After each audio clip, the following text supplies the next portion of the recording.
parent recently asked me, what do I do when my child's tantrums are lasting for a very long time?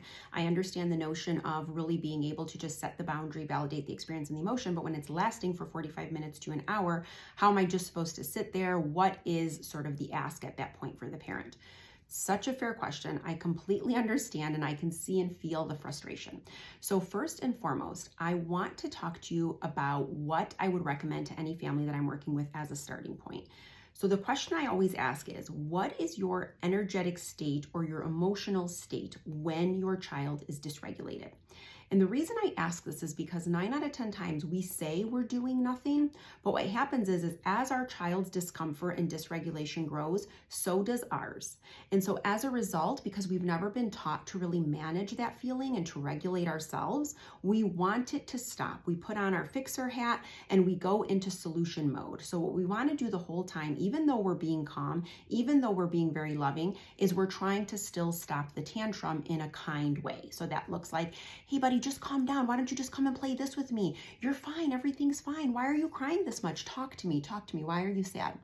So when we are constantly peppering our child with questions and comments and suggestions during that moment of dysregulation, 9 out of 10 times it is only making the dysregulation worse. And as a result, you're actually extending the lifeline of the tantrum rather than getting it to sort of resolve faster, which is the hope. So this is an example that I recently experienced. I was on an airplane ride. I was coming home from vacation and I was seated by myself with another family, a young family. And there was probably a 2-year-old who was sitting next to his mother and he was really struggling. I mean, crying and kicking his seat and really just, he couldn't even be consoled. He was really having a hard time. And I really, really felt for this mom.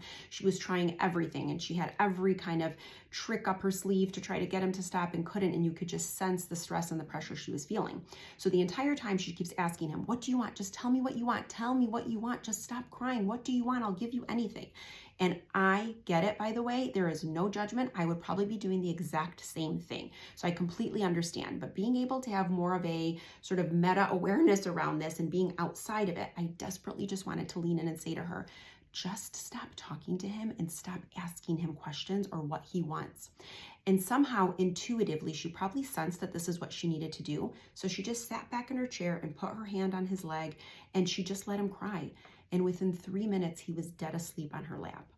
So this is the point that I'm making. 9 out of 10 times we think we're helping the tantrum because we're trying to calm them down. We're trying to get them what they need. We're doing all the things we've been told we're supposed to do.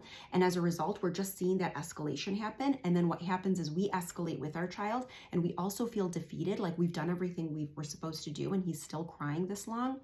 So nobody really wins in that circumstance. Instead, you want to consider the emotional and energetic state you're in, keeping yourself regulated and being able to hold space while your child's having that moment of dysregulation. Test it out and see. I promise you they self-regulate much faster when you can do that.